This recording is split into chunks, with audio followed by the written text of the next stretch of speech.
Sisters that are part of us and also following online, I want to be able to answer the question, what does a real man look like? What does a real man look like? Because when we talk about unmasking the strengths of the man, unmasking his strengths, what we are trying to do is to reveal to us clearly what makes a man a man. What gives a man that position or that posture of true masculinity.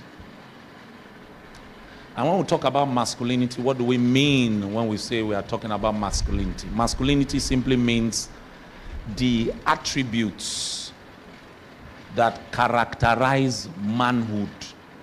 The attributes that characterize manhood. That's what is called masculinity. Now, it is important that sisters understand what a real man looks like and brothers understand what a real man looks like because of what is happening in society today. In fact, there is a movement that is growing even in the world against what they have called toxic masculinity.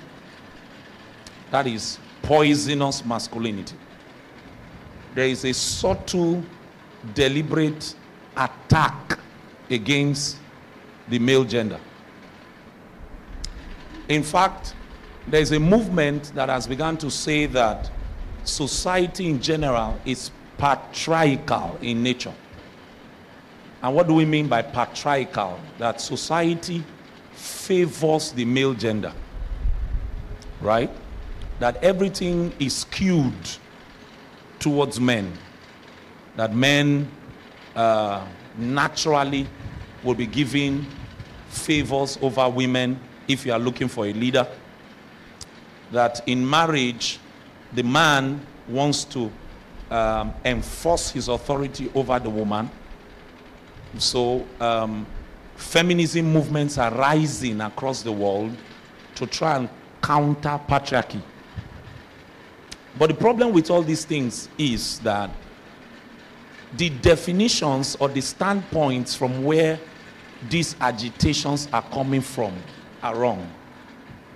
Because masculinity is not supposed to be toxic, for instance.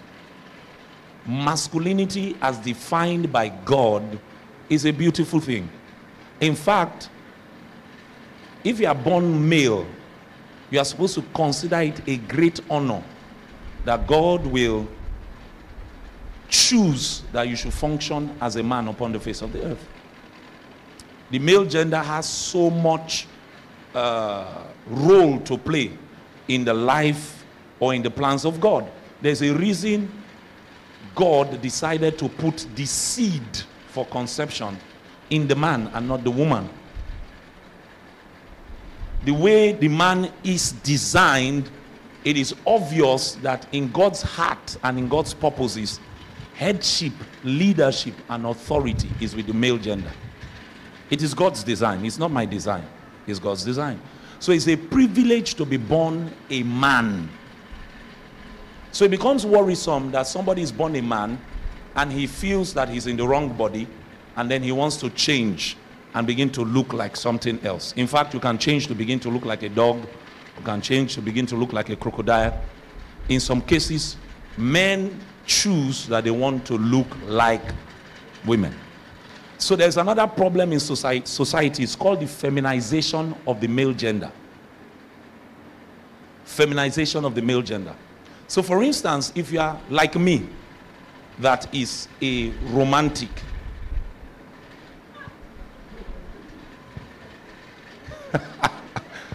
I better don't say something so. My wife is around. Okay. So if you are a loving man, if you are a tender man, if you are a caring man, society calls you a simp. Have you heard the word before? Simp. Because society believes that a man should not be weak. Their description of being weak is that if you, for instance, you are married and you help your wife to wash clothes, you are a simp. If, for instance, you are married and you help your wife to cook in the kitchen, you are a simp. All right?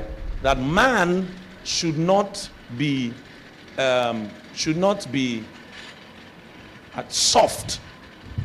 That's the closest word I can use. So it's important that we sit down and look at it carefully together and arrive at a conclusion. What does a real man look like? So for instance, now there are sisters in our midst, or sisters online, sisters in the church generally, who think that what makes a man is his muscles.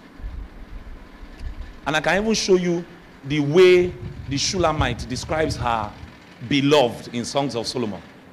The words she uses to describe, even his head has a description. She's deliberate.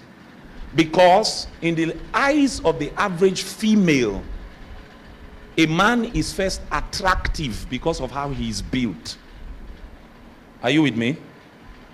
So there are some sisters that even though God appears from heaven and all the pillars in this place start jumping and shaking and the man is short. Huh? In sisters' eyes, short men are not men. Are you with me? And there are many sisters here. They are not men. They just feel that a man should not be short. So the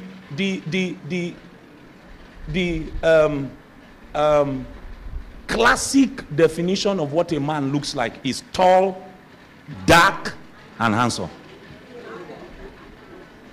Have you seen it? They don't say short, fair, and handsome. Because for females, a man's build is very important. So is it muscles? Is it six-pack? Is it chest? That's why some brothers want to die in the gym. Some brothers here now, part of their goals this year is to gym. They have gymming equipment at the back of their house, because even in society, when they do adverts, do you see how they portray men? Have you seen any advert of a men's singlet, men's boxers, men's cars, that they use a man like Pastor Barrow? Have you ever seen it? No. They will use a man with muscles. As he's wearing the singlet will pass the bicep like pwah. Is programming. Is it muscles that makes a man a real man? If they are not looking at a man's appearance, they are looking at a man's economic status. That a real man is defined by his economic standing. So, where does he work? How much does he earn? What is his bank balance? What can he afford? And I'm beginning here because even in Christian space, females, when a brother approaches them, part of what the first things that come to their mind is, can he afford to take care of me? And there's nothing wrong with desiring to have a man that can take care of you. But you see, there's a narrative in the world that we must correct as Christians. The narrative in the world is women like money. Are you with me? Men, just give them money. As long as you give them money, they'll be happy. Women can do anything for money. So men in the world, their ambition is to be able to raise enough money so that their economic status will make them attractive. Have you not heard, brother, that man no need fine? Have you heard that in Warri before? Say, man no need fine. Now in pocket, now need fine. For those of us that don't understand that pidgin English, that a man does not need to be beautiful. A man does not need to be handsome. If his pocket is handsome, then the man is fine. So even if the man is an unbeliever, even if the man is a thief, even if the man is a womanizer, even if the man is an adulterer, even if the man is a cultist, if he has money in his pocket, the world says that he's a what? A real man. If they are not looking at his economic status, they are looking at his education. That for a man to be a real man, he has to be educated to a certain level, and not just educated on paper, he needs to have some level of eloquence. So masculinity is measured in the world by, first, looks, second, economic status, third, education. That he has to be educated to some level. He needs to be able to speak well, he needs to be able to talk well, he needs to be at least able to engage in certain conversations. That if a man is going to be attractive, he should at least be educated to some level. Masculinity in the world is measured on the fourth scale by what we call exposure. Exposure. And what do I mean by exposure? What do we call exposure? The effect that a man portrays as a result of his experience. So once you've experienced certain things, those experiences will have consequence on you. That consequence that that experience has is what we call exposure. So for instance, a man that is well traveled will have certain experiences that a man that has not left warri has never experienced. Are you with me? So that's what exposure is. If you've been to a higher institution, this is why we say things like, it's not enough to go through school. School must also what? Go through you. Because school itself is not just getting a degree. It is what? Exposure.